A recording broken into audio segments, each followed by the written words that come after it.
अमेरिकी सदर Donald Trump Kashmir जो मसलो हल कराइण जी ख़्वाहिश जो इज़हार करे छॾियो। पंहिंजी समाजी राब्तनि वारी वेबसाइट ते जारी कयल बयान में डोनाल्ड ट्रंप जो चवणु आहे त कश्मीर मसइले जे हल ताईं ॿिन्ही मुल्कनि सां गॾिजी कमु कंदुसि। पाकिस्तान ऐं भारत सां वापार खे वधाईंदासीं। संदसि चवणु आहे त पाक भारत जंगबंदी वारी तारीख़ी फ़ैसिले ताईं पहुचण में अमेरिका अहम किरदारु अदा कयो। ॿिन्ही मुल्कनि जी क़यादत हिन हक़ीक़त खे मुकमल तौर ते तस्लीम कयो ऐं सम्झो त जारियत बंदि थियणु घुरिजे। छिकताड़ बेशुमार जानियुनि जो नुक़सान ऐं वॾी तबाही जो सबबु बणिजी सघे पई, जंहिंसां लखे बेगुनाह ऐं नेक माण्हुनि जूं जानियूं ज़ाया थी वञनि हा। ट्रंप जो पाकिस्तान ऐं भारत सां वापारी लाॻापा वधाइण जे मंसूबनि जो ऐलान। वज़ीर आज़म शहबाज शरीफ़ अमेरिकी सदर डोनाल्ड ट्रंप पारां कश्मीर तकरार जे हल में मदद जी आछ जी आज़िमा करे छॾी। संदसि चवणु आहे त हू अमेरिकी सदर जी क़यादत ऐं आलमी अमन जे लाइ संदसि अज़म ते तमामु घणो थोराइतो आहे।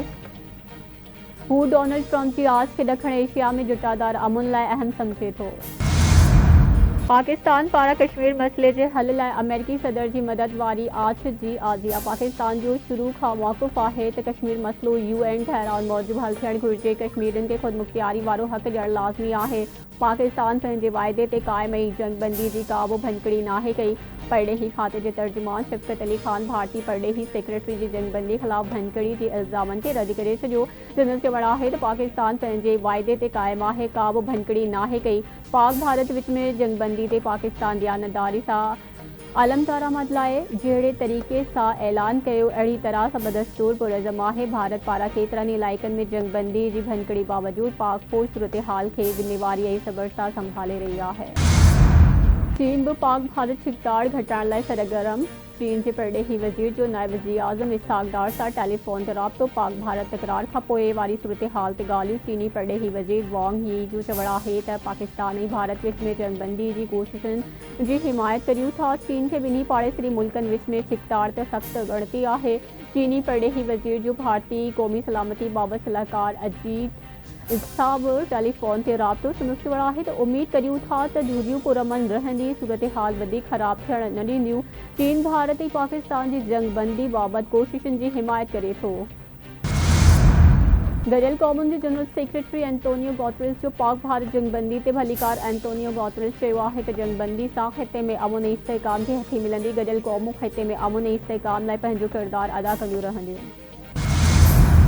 पाकिस्तानी हथियारबंद फ़ौज जी जवाबी दिफ़ाई कार्रवाई भारत जी ताक़त जे गुरूर खे मिटी में मिलाए छॾियो। भारत सोचियो हो त शायदि पाकिस्तान खे चीभाटे पंहिंजी शर्तुनि ते आणींदो, पर भारत जो गुरूर ख़ाक में मिली वियो। बचाव वारे वज़ीर ख़्वाजा आसिफ जो ख़ानगी TV सां ॻाल्हियूं। संदसि चवणु आहे त भारत जी साख दाव ते लॻी वई आहे। असां जंग खे वधाए सघूं पिया, पर असां जंग खे रोकण जो ऑप्शन साम्हूं रखियो।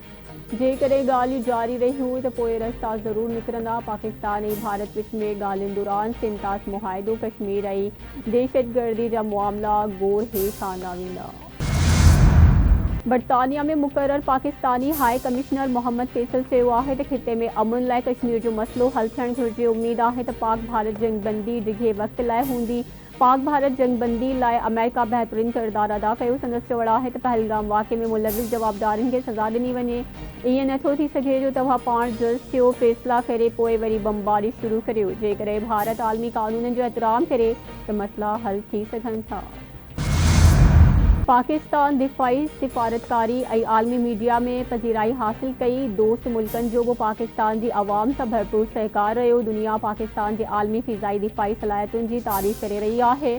दुनिया पाकिस्तानी फ़ोर्सिस जी बेमिसाल ऑपरेशनल कारकर्दगी जी वाखाण करे रही आहे। PP अॻवान शाज़िया तामरी जो बयान। संदसि चवणु आहे त पाकिस्तान जी एयरफोर्स हिन ख़िते में आसमाननि जे बादशाह तौरु उभरी आहे। आलमी सहकार सां जंगबंदी थी ऐं ख़ितो हिकु बहिरान सां बची वियो। असां पंहिंजी सरज़मीन जी हिकु इंच जे दिफ़ा लाइ हर वक़्तु तयारु आहियूं।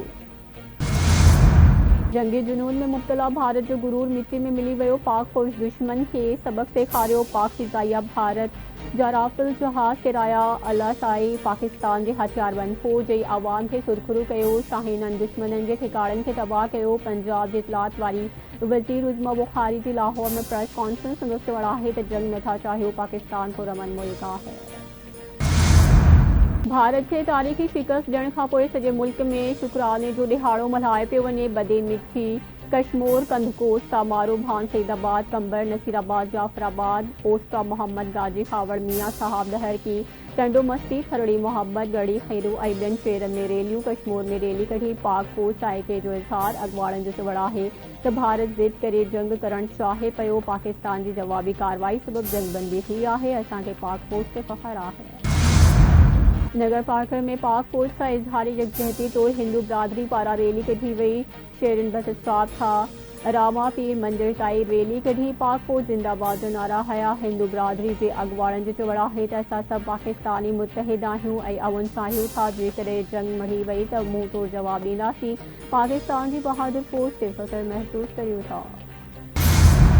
आबपाशी वाले सूबाई वज़ीर जाम खान चोरो की सदारत हेठ सिखर ऐं गुड्डू बिराज की बेहतरी लाइ मनसूबे जो जाइज़ो वठण बाबति इजलास सिखर बिराज ऐं गुड्डू बिराज से जारी बहाली के कमनि ते तफ़सीली ख़यालनि जे ॾेवर जाम खान चोरो चयो आहे त हीउ मनसूबो सिंध जी ज़रिए मईशियत लाइ इंतिहाई अहमियत वारो आहे। मनसूबो मुकमल थियण सां आबपाशी के निज़ाम के वधीक बहितर बणाइण में मदद मिलंदी कम की निगरानी के असराइतो बढ़ायो वञे ऐं रंदकुनि के फौरी तौर हल कयो वञे।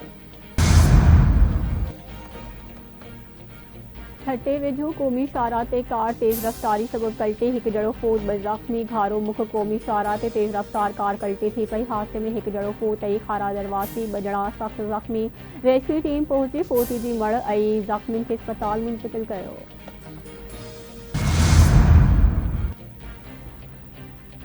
बांग्लादेश की अबूरी हुकूमत अगूरी वज़ीर आज़म शेख हसीना वाजिद की सियासी पार्टी अवामी लीग से पाबंदी मड़े छॾी पर ॾेही ख़ाबिरू इदारे मूजिब शेख हसीना की पार्टी से दहशतगर्दी के कानून तहत पाबंदी हई वई।